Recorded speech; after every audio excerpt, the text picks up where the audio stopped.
Alright everybody, thank you very much joining again. This is our fourth episode. हमने जो initiative शुरू किया था कुछ हफ्ते पहले कि मैं और वली मिलके आपको जो है मैक्रो अपडेट्स प्रोवाइड करें कि फाइनेंशियल वर्ल्ड में क्या हो रहा है और उसका क्या इम्पैक्ट पड़ सकता है आपके इन्वेस्टमेंट डिसीजंस के ऊपर। तो आज हमारी फोर्थ एपिसोड है क्योंकि वली ट्रैवल कर रहे हैं तो हमने सोचा क्योंकि हम इसको फिर भी रिकॉर्ड कर लेते हैं क्योंकि ये जो कंसिस्टेंसी है ये ब्रेक नहीं होनी चाहिए। तो वली की कमिटमेंट है तो appreciate Wali, thank you very much for joining. कैसे हैं आप? जबरदस्त sir. A1, thank you very much for asking और लेट्स स्टार्ट। बिल्कुल। तो वली आपने कुछ पॉइंट्स ऑलरेडी क्रिएट कर लिए थे, तो मैं आपसे पूछता हूँ कि सबसे पहले तो ये कि आपने मुझे बताया था कि यूएस में जो है वो रेमिटेंस टैक्स आने वाला है। तो अच्छा, ये मुझे पता नहीं था, ये भी हम रिकॉर्डिंग से पहले बात कर रहे थे, तुमने मुझे बताया। तो थोड़ा सा बताओ ऑडियंस से कि भाई ये रेमिटेंस टैक्स क्या है और कितना इम्पैक्ट पड़ने वाला है और वो कौन लोग हैं जो इससे जो है इफेक्टेड होंगे। अच्छा, ये रेमिटेंस टैक्स जो है ये बेसिकली इवन यूएई के अंदर और इस रीजन के अंदर डिफरेंट कंट्रीज ने काफी दफा पिच इन किया है, बट वो बैक ऑफ हो गए उससे, क्योंकि ऑफ कोर्स आसान काम तो नहीं है उसको इम्प्लीमेंट करना तो आसान काम है, बट उसका रिpercussion ज्यादा होते हैं। बट यूएस के अंदर again Trump is being Trump, तो उसने जो है ना इस तरह इस चीज को लेकर आया। आई थिंक ये बिग ब्यूटीफुल बिल का पार्ट है, but I am not sure. मतलब ये रिकमेंडेशंस के अंदर है और अभी इम्प्लीमेंट नहीं हुआ है, लेकिन इम्प्लीमेंटेशन की तरफ जा रहा है। उसका रीजन ये है कि जब ये रिकमेंड हुआ था आज से कोई एक डेढ़ महीने पहले, उस टाइम पर इसको कहा था कि 5% होगा रेमिटेंस का। लेकिन अभी हम जब बात कर रहे थे तो उसको थोड़ा सा रिसर्च करा तो वो पता चला 5% से 3.5% कर दिया, सो थोड़ा सा कम कर दिया। तो इट हम्म। मीन्स कि अभी भी जिंदा है ये। और ये किस पे इम्प्लीमेंट होगा? ये वो लोग जो कि यूएस के अंदर रहते हैं और अपनी रेमिटेंस बाहर भेजते हैं यूएस से, उनके ऊपर इम्प्लीमेंट होगा। और यूएस सिटीजन पे नहीं होगा, सिर्फ सिर्फ और सिर्फ वो लोग इससे बचे रहेंगे। बाकी जितने भी लोग हैं, चाहे वो ग्रीन कार्ड होल्डर्स हों, चाहे वो स्टूडेंट वीजा होल्डर्स हों, चाहे वो इवन टूरिस्ट हों, या let's say non like illegal immigrants हों। क्योंकि इलीगल इमिग्रेंट्स को भी यूएस के अंदर आप वो कहते हैं ना कि आप भाई ठीक है इलीगल इमिग्रेंट है, लेकिन टैक्स तो आपको फिर भी देना है। तो वो हो कोई भी हो, उसके अंदर इम्प्लीमेंट होगा 3.5। अगर 3.5% को भी देखें, 5% को हटा के 3.5% को भी देखें, तो 3.5% इज अ बिग नंबर। अगर कोई इंडिया लेट्स से यूएस में काम कर रहा है और बहुत सारे लोग पैसे भेज रहे होते हैं पाकिस्तान, इंडिया, पूरी दुनिया में, उन लोगों को अगर $1 लाख भेज रहे हैं तो $3,500 आपके टैक्स इम्प्लीमेंट होगा, जो कि गवर्नमेंट की तरफ को जाएगा। अब 3.5% देखा जाए तो अगर अच्छी इन्वेस्टमेंट आप कर रहे हैं, तो ये 4-5 महीने 6 महीने की आपकी रिटर्न है, जो कि आपके पैसों के ऊपर आ सकता है। अगर 8% 9% का रिटर्न, लेट्स से 10% का रिटर्न आपने एक साल में लिया, तो 6 महीने का रिटर्न उसका जो है वो ऑलमोस्ट कोई लेट्स से 4%, 8% के ऊपर 4% के करीब बन जाएगा। तो इट्स अ बिग नंबर। तो बिल्कुल। ये आपकी इन्वेस्टमेंट्स को हिट कर सकता है। But again Trump being Trump, तो वो तो उसने इम्प्लीमेंट कर देना है। अगर वो पास हो जाता है हम्म। ये, तो फिर ये होगा। और फिर लोगों को अगेन पॉइंट वही है कि इस तरह की चीजें जब होती हैं तो हमने पाकिस्तान में भी देखा है। पाकिस्तान के अंदर ठीक है वो रिवर्स फॉर्मेट के अंदर आता है, क्योंकि जाहिर सी बात है आप पैसे बाहर नहीं भेज सकते, पाकिस्तान से भेज ही नहीं सकते ना। टैक्स तो अलग बात है। बहुत सारे लोग बाय द हाँ। वे पाकिस्तान से पैसे भेजना चाहते हैं और टैक्स देना चाहते हैं। अगर मुझसे कोई बोले कि यार लेट्स से मेरे पास 1 करोड़ रुपए पड़े हैं और मुझे दुबई भेजना है, और मुझसे कोई बोले भाई 5% का गवर्नमेंट टैक्स लेगी, मैं खुशी खुशी भेज दूंगा। 95 लाख मेरे चले जाएंगे, 5 लाख मैं जो है ना गवर्नमेंट को दे दूंगा। बट अगर मुझसे कोई, मेरे पास ऑप्शन ही नहीं है मेरे पास, तो फिर तो जाहिर सी बात है किस तरह लोग भेजते हैं सबको पता है कि वो किस तरह से भेज हम्म। रहे होते हैं। इसी तरह से यूएस कैपिटल में भी होगा। हाँ, कैपिटल कंट्रोल्स तो बहुत एक कॉमन सी चीज़ है और जब कभी भी इकोनॉमिक सिचुएशन किसी भी कंट्री ख़राब होती है तो सबसे पहले वो कैपिटल कंट्रोल्स इंप्लीमेंट करते हैं। और पाकिस्तान में हो चुका है पहले भी। और यूएस इतनी बड़ी मार्केट है, उनको पता है कि दुनिया भर से इमिग्रेंट्स वहाँ आते हैं काम करने के लिए, तो उनको पता है कि वो तमाम इमिग्रेंट्स जो हैं वो बैक होम पैसे भेजते हैं। अगर आप रेगुलर पैसे भेजते हैं अपने खर्चे के लिए, फैमिली के खर्चे के लिए, तो फिर तो वो इतना बॉदर नहीं करेगा। लेकिन अगेन अगर आपने बड़ी परचेज़ करनी है, घर खरीदना है फॉर एग्जाम्पल, तो फिर आपको तो बड़ी परचेज़ के लिए आपको अमाउंट भेजनी पड़ेगी, लाख 2 लाख डॉलर। उस पर फिर वो काफ़ी ठीक ठाक हैवी अमाउंट बन जाती है ना। लेट्स से अगर आपने $200,000 भेजना है, जो कि एक, अगर आपने डिसेंट साइज़ घर खरीदना है इंडिया में या पाकिस्तान में, तो बड़ी कॉमन सी अमाउंट है ये। तो उस पर अगर आपको 5-6 हज़ार या $7,000 सिर्फ टैक्स देना पड़ जाए, दैट्स ह्यूज। अगर आप उसको उस स्केल में अगर देखते हैं तो खैर देखते हैं, अगर ये इम्प्लीमेंट हो जाता है तो काफ़ी इंपैक्ट आएगा ऑफ कोर्स। फिर लोग जो है दूसरे तरीके इस्तेमाल करेंगे, चाहे वो हुंडी हो या क्रिप्टो हो। फिर वो यहाँ से जो लीगल वे है भेजने का, वो शायद वहाँ से उनको दूसरे तरीके उनको नजर आए। If you are an investor in the US, in Canada, or in Europe, and you are considering investing into Dubai real estate market, this video is for you because We have a platform called Stake, which allows you to invest into the residential real estate market and start earning rental income right away without going through a lengthy documentation process or coming up with a heavy down payment.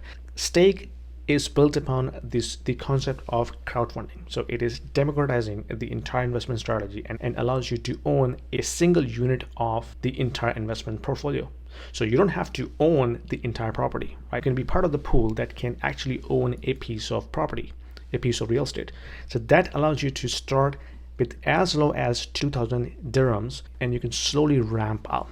So as you start investing into it, you can not only own a bit of real estate, but you also get a portion of the rental income on monthly basis. So it's a passive investment strategy, diversifying your portfolio from traditional North American or European markets into Dubai, which is hustling and bustling and growing very fast and allows you to build your wealth over time. So don't delay. There is a link down there in the description. If you click on this, it will give you free 200 dirhams in your account right away to start with, and you can thank me later.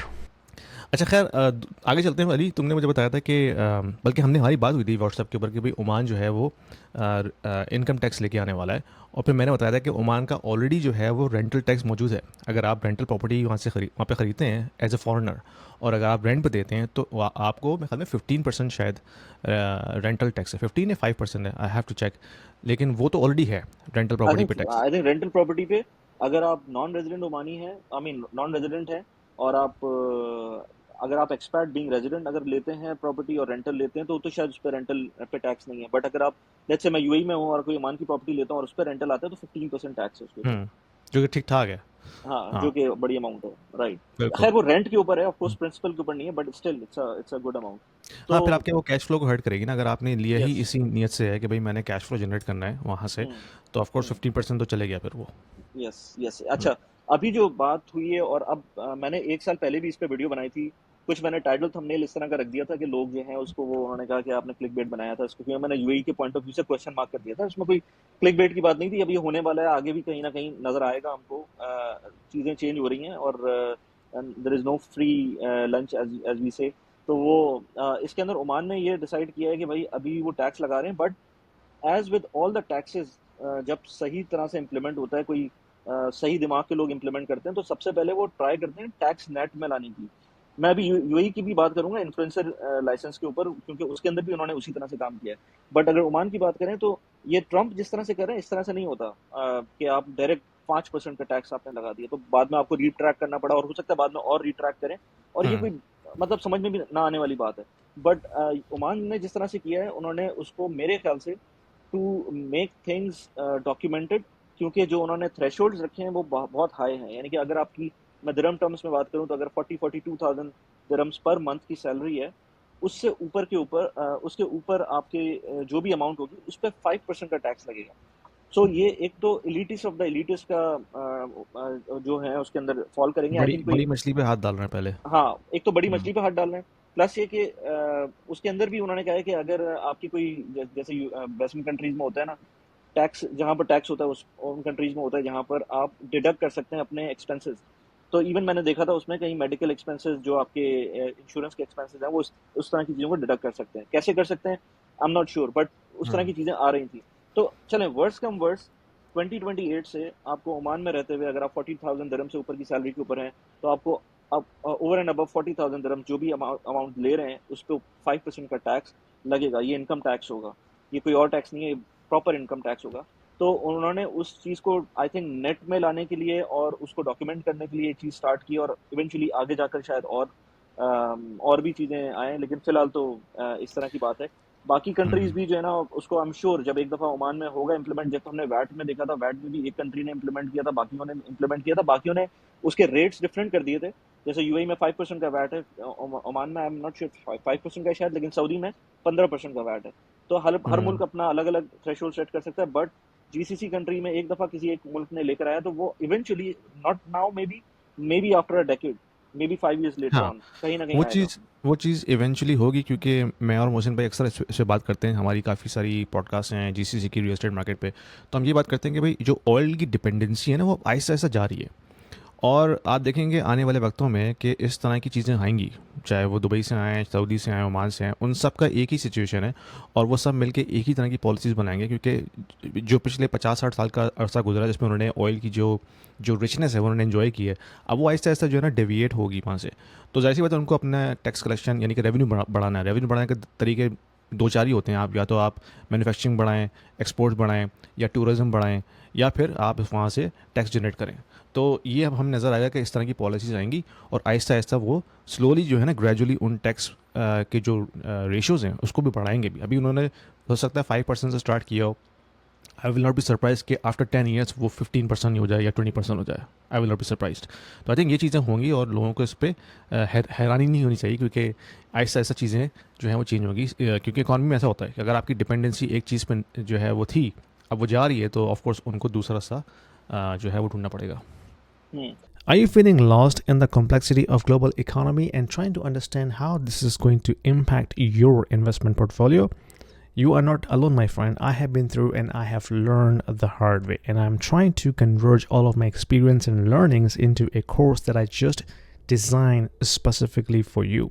In this course, Mastering Macroeconomic Fundamentals for Investment Strategies, I'll show you how to decode the economic trends, navigate market cycles, and build smarter, adaptable investment strategies. You're going to learn, analyze key indicators like GDP, inflation, and yield curves, identify opportunities in commodities and crypto alike, and adjust your portfolio to thrive in any cycle. With real-world examples and actionable insight, this course will empower you to invest with confidence, no matter what the market is. Don't just react to the news. Understand them. Enroll now and take control of your financial future today.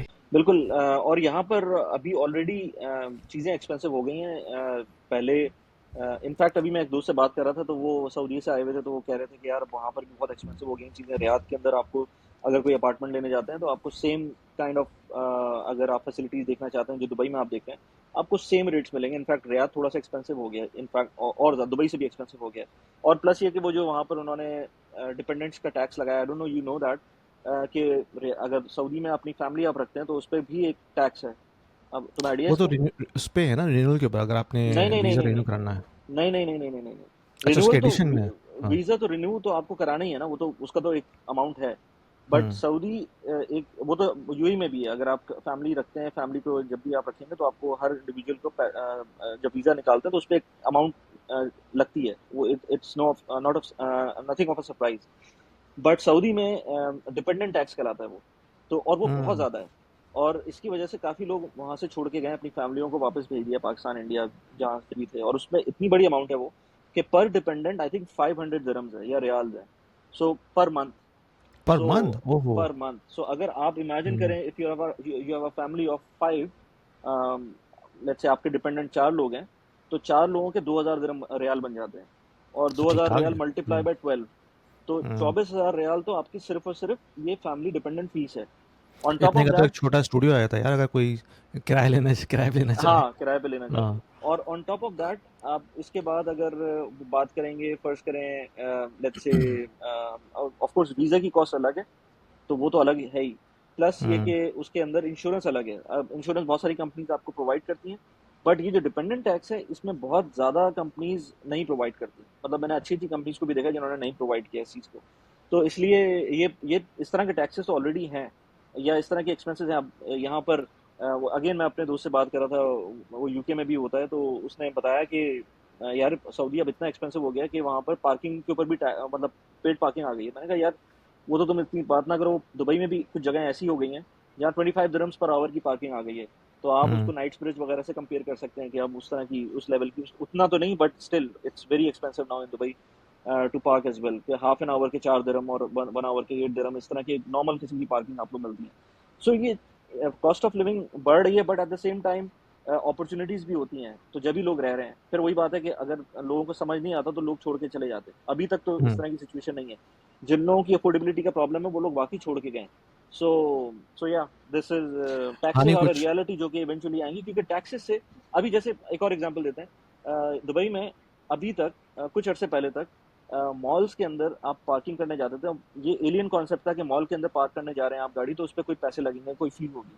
जबकि मैंने UK में आज से 20-25 साल पहले देखा था, in fact मैं कहूँगा कि 25 साल पहले देखा था कि मॉल्स के अंदर पार्क करने पे आपको पैसे देने पड़ते थे 25 साल पहले भी। दुबई में ये रिसेंटली इंट्रोड्यूस हुआ है और अब तो बड़ा सीमलेस हो गया कि आप साले का टैग होगा आपका, आप गाड़ी के अंदर अंदर जाएगी गाड़ी और वो रिकॉर्डिंग उसकी शुरू हो जाएगी, तो आप जैसे ही निकलेंगे तो ऑटोमेटिकली पे हो चुका होगा। तो कहीं हम्म। कम कहीं ज़्यादा, लेकिन वो मॉल्स की पार्किंग के अंदर भी वो, तो ये हर तरह से इस तरह की कॉस्ट आ रही है जो कि आप फोर्सी कर सकते हैं। राइट। अच्छा, मैं सोचता हूँ कि ये ऐसा ना हो कि ये इनकी पॉलिसीज़ ओवरकिल हो जाएं, यानी कि उनका जो मेन पर्पस है वो यही है कि भाई टूरिज़्म को बढ़ाया जाए, लोगों को बुलाया जाए, ताकि जो दुबई का जो कॉन्सेप्ट है इकोनॉमी के वो चलता रहे। लेकिन ऐसा ना हो कि वो उसको ओवरकिल लेवल पे ले जाएं टैक्सेस को, और जो कॉस्ट लगेंगे कि फिर वो जो बैकफायर कर जाए।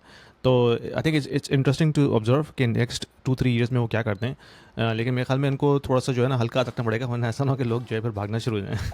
असल में देखो, वो जिनको एक्चुअल में वो लोग टारगेट कर रहे हैं वो ऑलरेडी हाई नेटवर्थ इंडिविजुअल्स हैं, तो वो तो इन एनी केस आएंगे। मतलब हम्म। जिस बंदे को अब फिर टैक्सेशन के अंदर भी तुम देखते हैं ना कि यूके में टैक्सेशन को देखें तो आप चाहे 100,000 पाउंड बना रहे हो या 2 लाख पाउंड बना रहे हो, ऑलमोस्ट सिमिलर किस्म का टैक्स लग रहा होता है। बट अगर वही काम आप दुबई में आके करते हैं तो जमीन आसमान का फर्क हो जाता है टैक्स के अंदर। सो उन हम्म। लोगों के लिए तो फायदा होगा, but at the same time हाँ। I think there is a realisation in authorities in Dubai as well कि आप ये नहीं कर सकते कि सिर्फ और सिर्फ ऊपर के लोगों को टारगेट करें, क्योंकि जो नीचे के लोग हैं वो भी तो जरूरत है ना आपको। मिडिल क्लास आपको चाहिए इन एनी केस, काम करने के लिए लेबर चाहिए, जो लेबर तो लोग वहाँ चाहिए काम ना, कर हाँ। लेबर चाहिए आपको, बिल्कुल। तो इसलिए वो ऑफ कोर्स उसको किल नहीं कर सकते, एक बैलेंस रखना पड़ेगा। Financial education is very important for everybody, especially for the kids who are still at school. Because when they grow up and go into the professional lives, if they don't know how to manage their finances, that is going to be a disaster to begin with. I have just published an ebook for the kids aging between 10 and 16 years to understand how they can manage their finances. So when they grow up, they know exactly how to manage their personal finances, because I have broken it down at a very, very basic level. What is money? How can we save? How can we invest? What is debt? How can we use debt? What is credit card? And how we can set ourselves for the financial future when we go into our professional life. So if you are a parent looking for a very simple to use ebook for your kids, click the link below to order the copy for your kids and let me know what you think about that. Let's get back to the video. Right, right, बिल्कुल। अच्छा, हम थोड़ा सा switch gear करते हैं। अभी ये जो रिसेंट इलेक्शंस हुए न्यूयॉर्क में, और उसमें एक अनएक्सपेक्टेड रिजल्ट आया है कि भाई एक जो है वो एक इमिग्रेंट ब्राउन बंदा जो है वो जीत के आया है। और फिर उसके बाद उसने काफ़ी सोशलिस्ट पॉलिसीज़ जो हैं वो अनाउंस की थी कि वो रेंट फ्रीज कर देगा, और वो जो है फ्री बसेस कर देगा लोगों के लिए वहाँ पे। तो उसका इम्पैक्ट हमने देखा मार्केट पे कुछ सेक्टर्स में आया था।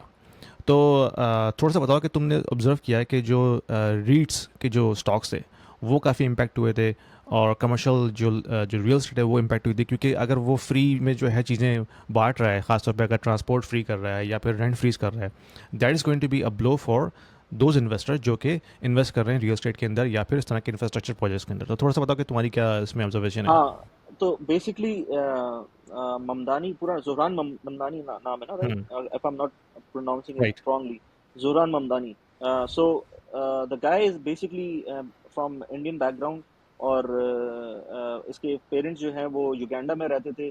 फिर वो लोग कुछ अरसे के लिए साउथ अफ्रीका गए थे, and then they move to US जिस वक्त उसकी अपनी एज 7 ईयर्स थी, और उसके बाद से वो वहीं पर है। तो काफ़ी लर्नड फैमिली है। इसकी मदर मेरे ख्याल से इंडियन सिनेमा में काफ़ी फिल्म्स को प्रोड्यूस किया है या समथिंग रिलेटेड टू इट। इसके फादर ने भी कुछ बुक्स भी लिखी हैं, and he is from I think MIT, if I am not mistaken, या हार्वर्ड, समथिंग लाइक दैट।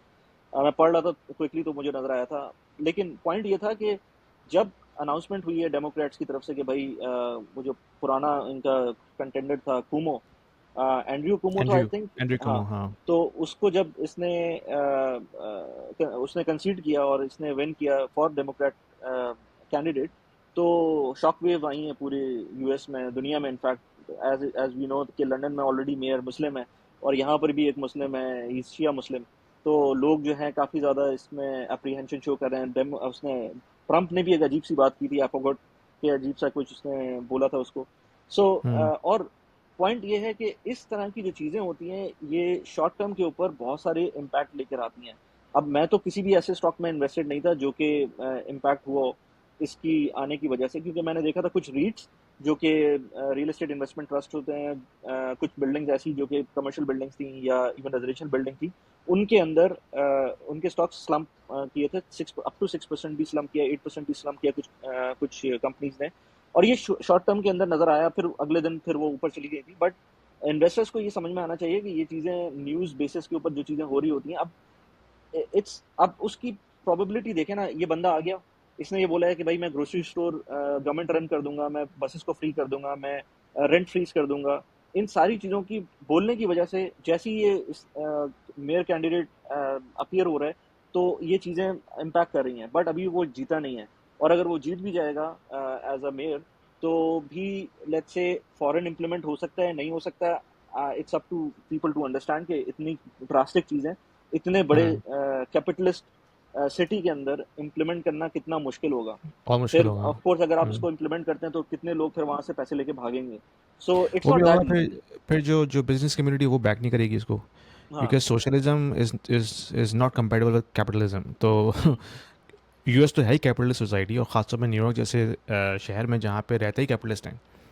तो फिर उसको जो बिजनेस कम्युनिटी की सपोर्ट है वो नहीं मिलेगी। ठीक है, उसको ग्राउंड लेवल पे लोगों की सपोर्ट मिल जाएगी जो बेचारे हाँ मिडिल क्लास या पुअर मिडिल क्लास से ताल्लुक़ होते हैं, कि हाँ वो देखेंगे भाई ठीक है मुझे फ्री में जो है बस मिल जाएगी, या फ्री में मुझे ग्रॉसरी मिल जाएगी, या फिर मुझे जो है रेंट फ्रीज हो जाएगा, तो वो उनके लिए अट्रैक्टिव होगा। लेकिन ओवरऑल जो बिजनेस कम्युनिटी है वो फिर उसको बैक नहीं करेगी।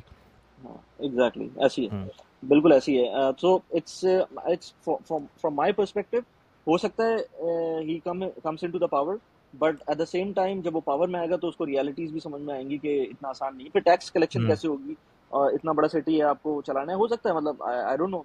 आई hmm. Mean we are on a very, अब मैं इसको ये भी नहीं कह सकता this talk is above like above our pay grade, हम ये भी नहीं कह सकते, क्योंकि ये तो बहुत ही ऊपर की चीज़ है। जब आप पॉलिटिक्स के सर्कल में आते हैं और आप यूएस जैसे मुल्क की बात करते हैं, तो हम किसी खाते में नहीं आते। But we can just give an idea कि जो लोग देख रहे हैं उनके लिए, मैं तो इन्वेस्टमेंट्स के पॉइंट ऑफ व्यू से बात करूंगा कि जब अनाउंसमेंट हुई है उसके बाद जो स्टॉक्स ने अप एंड डाउन लिया है, वो एक पॉइंट ऑफ कंसर्न हो सकता है लोगों के लिए, क्योंकि वहाँ पर आपकी इन्वेस्टमेंट्स होती हैं, और इन्वेस्टमेंट्स के अंदर छोटी छोटी चीज़ें जिस तरह की हो रही होती हैं, it really matters in long term. So again long term hmm. के ऊपर देखना चाहिए। बिल्कुल। और खैर रियल एस्टेट तो वहाँ पे बहुत एक्सपेंसिव है न्यूयॉर्क के अंदर, और फिर काफ़ी लोगों का पैसा ऑलरेडी उसमें उसमें इन्वेस्ट हुआ हुआ है। तो अच्छा अगर रियल वो एस्टेट इम्पैक्ट पे, होता है। हाँ हाँ हाँ तो खासतौर पर जो कमर्शियल रियल एस्टेट है, अगर वो वहाँ पे जो है जाके रेंट फ्रीज कर देता है, या फिर उनका जो रेवेन्यू वो किसी तरह से उस पर सीलिंग लिमिट ले आता है, देन वो फिर काफ़ी जो है इम्पैक्टफुल होगा ना बिजनेस कम्युनिटी के लिए।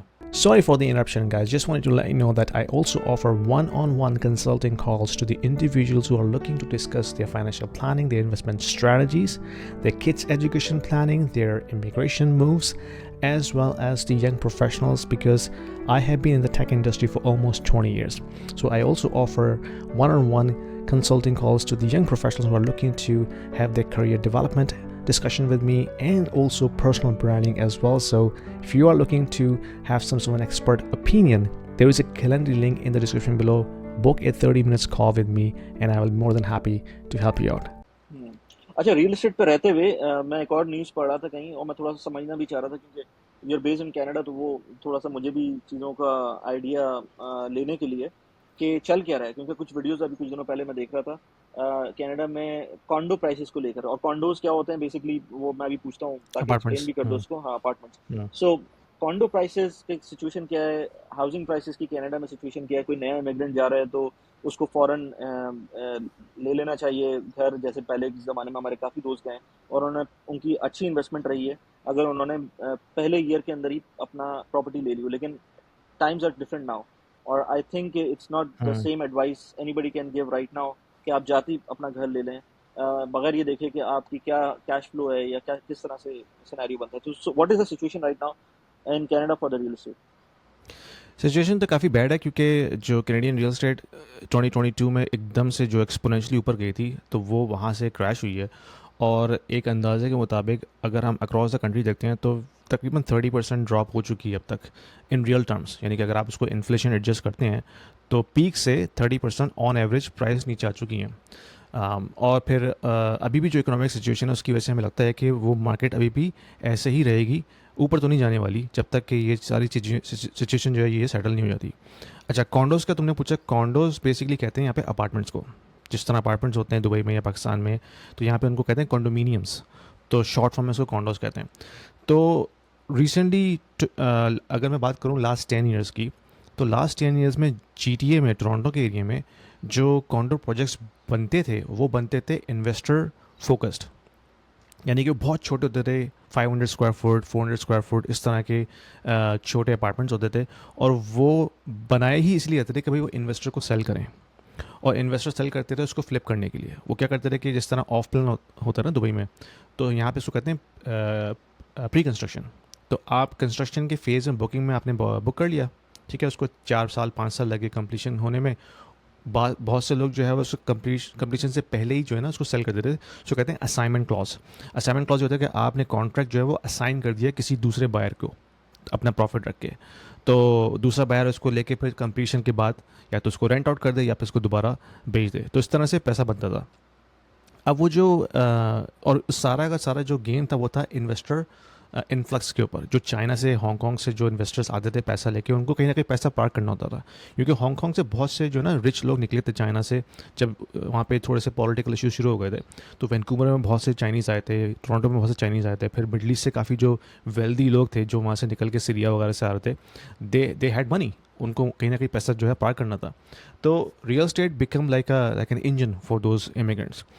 अब हमने देखा है कि 2-3 फैक्टर्स आए। एक तो ये कि जो इन्फ्लक्स था रिच इमिग्रेंट्स का, वो अब स्लो हो गया कनाडा में, ठीक है। हांगकांग से की सिचुएशन अब बेहतर हो गई है, वहाँ से चाइनीज़ नहीं आ रहे। फिर जो कनाडा और चाइना का जो पॉलिटिकल जो फ्यूड है उसकी वजह से चाइनीज़ ने अब आना बंद कर दिया। खासतौर पर जो स्टूडेंट्स आते थे चाइना से वो अब बहुत कम हो गए।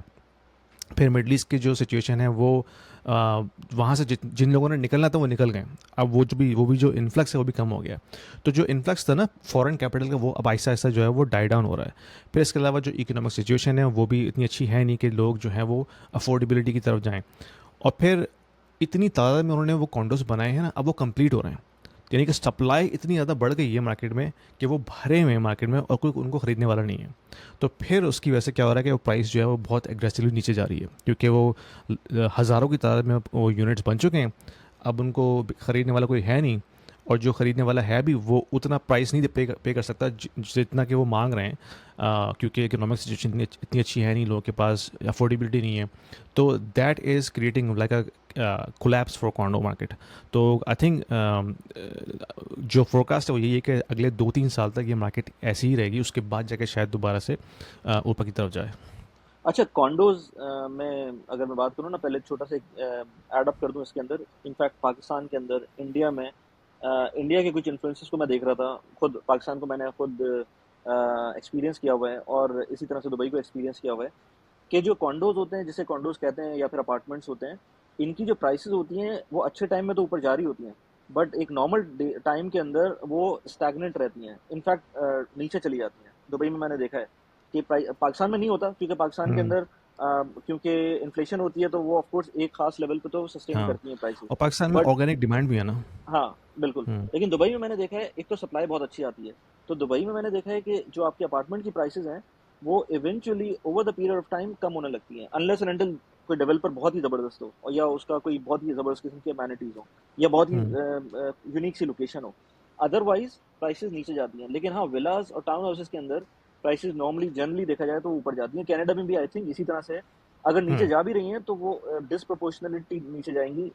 लेट्स से अपार्टमेंट्स की ज़्यादा जाएंगी नीचे, और विलास की उस तरह से नीचे नहीं जाएंगी। एक ऐसा क्वेश्चन ही है। मेरा ये है कि मैंने दुबई में देखा है कुछ लोग होते हैं, इवन पाकिस्तान के अंदर भी, कि उनको रेकमेंड, उनकी उनकी माइंडसेट में ये होता है कि भाई हमको लेना ही घर है, छत वाला घर चाहिए, या हमें विला चाहिए, या हमें टाउन हाउस चाहिए, हमें अपार्टमेंट में नहीं रहना। कुछ लोग होते हैं जो कहते हैं भाई अपार्टमेंट में ही रहना है, और मेरे कुछ पॉइंट्स ऐसे हैं जिनको मैं कहता हूँ मुझे अपार्टमेंट में ही रहना है, और उसका रीज़न मैं थोड़ी देर में बताऊंगा। बट कनाडा में ऐसा क्या रीज़न है कि लोग जो हैं वो प्रेफर करते हैं घर को। मैंने जितने लोगों को देखा है वो घर को ही प्रेफर करते हैं। बहुत कम लोगों को मैंने खुद भी देखा है अपने जानने वालों में कि वो अपार्टमेंट्स में रहते हैं। ऑल्दो कि जब आपके पास एक सप्लाई इन्फ्लक्स आ रहा है और आपको प्राइस का पॉइंट अच्छा मिल रहा है, तो आपको शेल्टर चाहिए ना। शेल्टर तो आपके अपार्टमेंट में मिल रहा है आपको अच्छी तरह से, हम्म। बल्कि कुछ चीज़ें आपको फ़ायदा कर रही हैं, जैसे स्नो आपको नहीं हटाना पड़ेगी अपने ड्राइववे से, आप you have your own space in that sense. तो क्यों इस तरह से होता है कि लोग वहाँ पर अपार्टमेंट को वो नहीं करते हाँ, ये प्रेफर? बड़ा अच्छा क्वेश्चन है। और इसमें दो तीन चीज़ें हैं। एक तो ये कि जो तुमने बात की ना कि कॉन्डो की जो प्राइस एप्रिसिएशन है वो उतनी नहीं होती जितने की घरों की होती है। तो ये तो फैक्टर यहाँ पे है, और उसकी वजह ये है कि कॉन्डोज़ के अंदर एक तो आपने टैक्स भी देना है, प्रॉपर्टी टैक्स, और आपने मेंटेनेंस फ़ीस भी देनी है। यानी कि मेंटेनेंस फ़ी अगर न्यू बिल्डिंग है तो 400 से $500 पर मंथ होगी, लेकिन अगर पुरानी बिल्डिंग है तो वो 1000-1100 तक भी चली जाती है पर मंथ, सिर्फ मेंटेनेंस। ठीक है, जितनी पुरानी बिल्डिंग होगी उतना उसका मेंटेनेंस जो है वो चार्जेस हाई होंगे।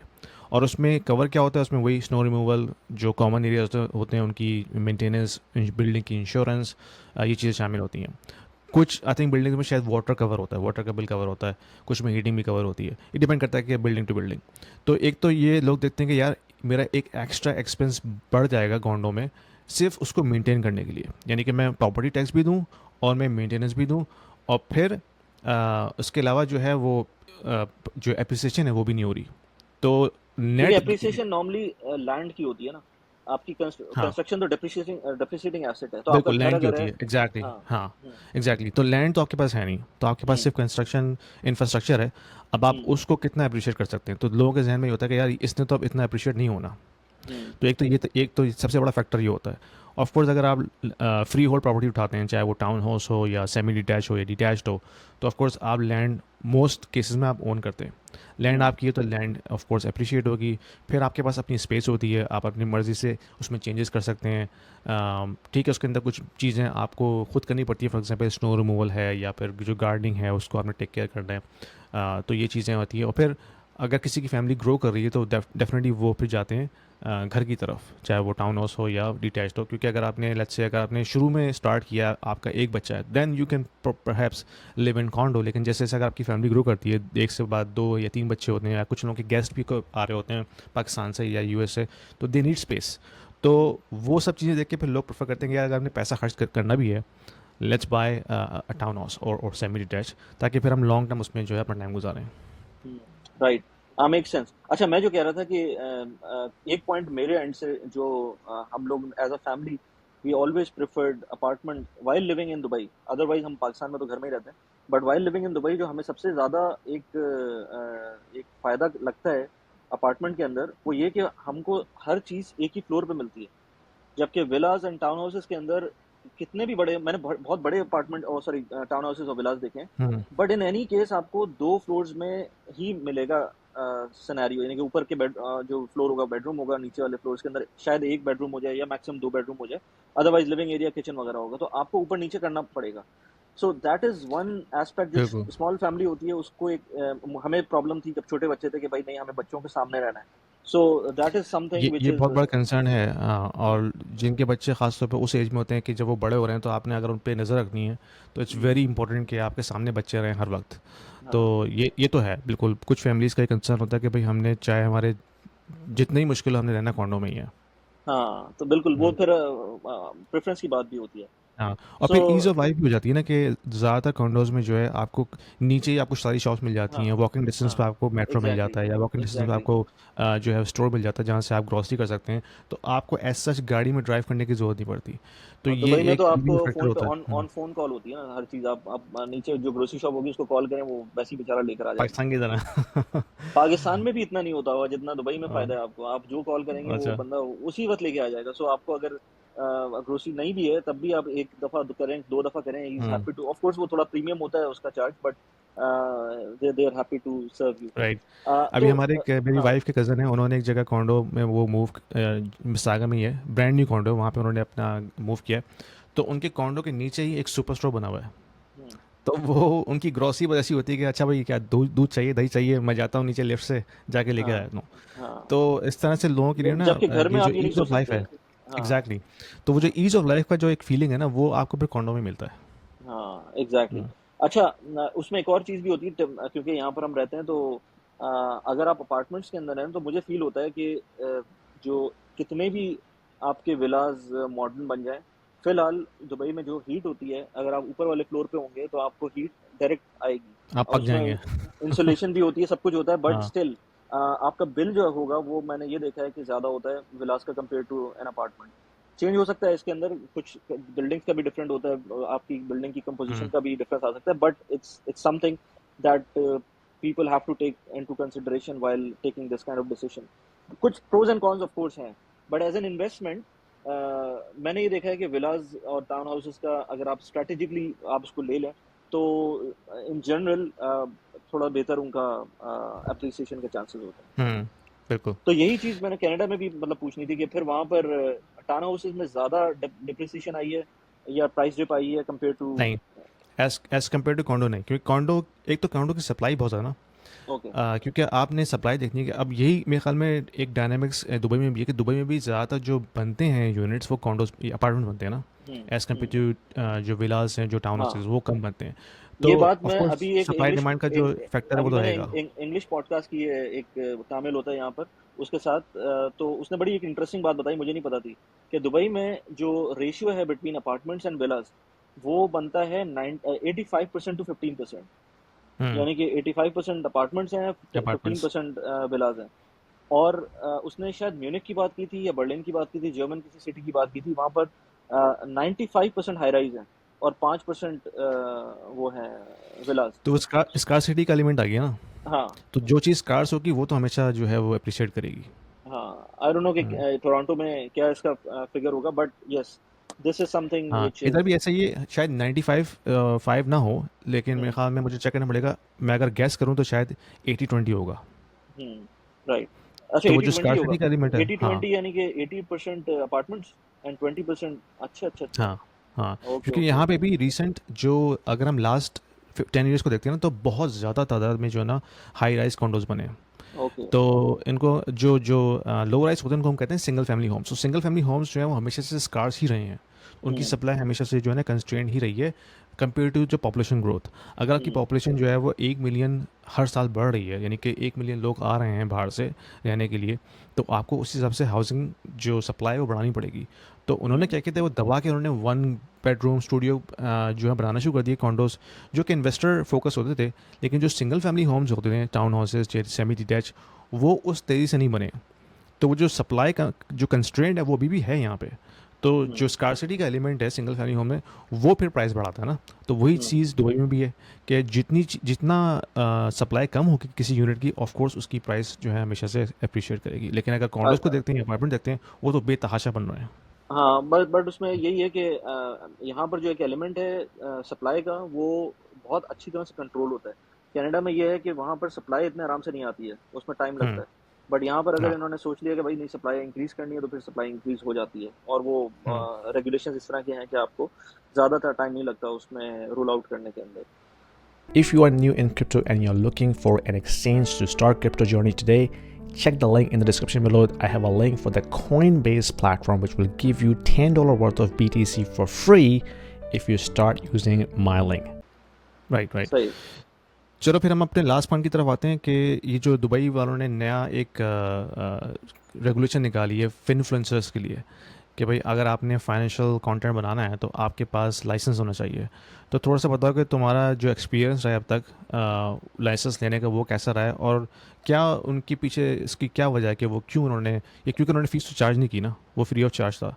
तो क्या इसके पीछे रीज़न था?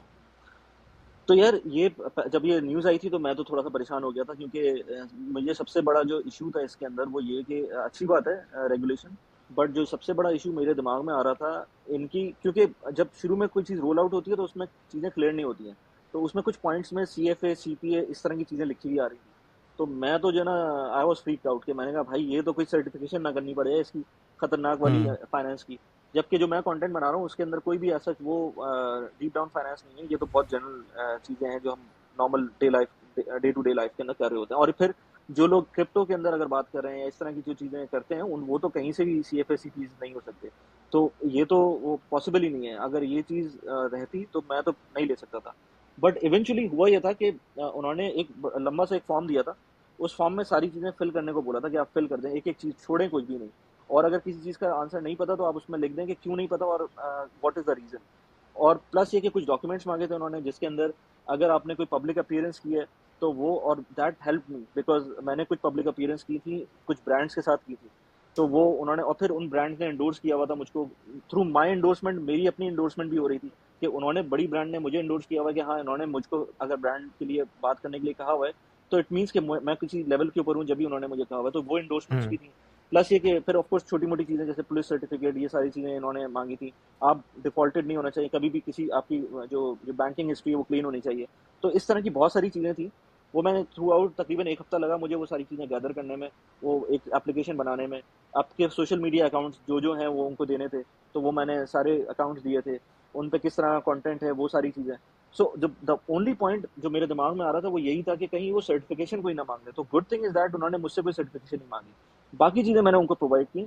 उसमें एक पॉइंट ये भी था कि आपकी सोशल मीडिया के ऊपर कम से कम 1000 से ऊपर के फॉलोअर्स हों, सो विच मीन्स कि आप एक्चुअल में इन्फ्लुएंसर्स हैं किसी भी तरह के। अदरवाइज अगर कोई ऐसी बंदा जाके मांगने शुरू कर दे कि भाई चाहिए जो भी मुझको, स्टार्ट कर रहा हो, जो हाँ। अभी स्टार्ट करो, तो उसकी जरूरत भी शायद ना हो और वो उसको शायद ना दे, तो वो उसी को दे रहे हैं जो जिसकी कुछ ना कुछ सेइंग है कहीं ना कहीं।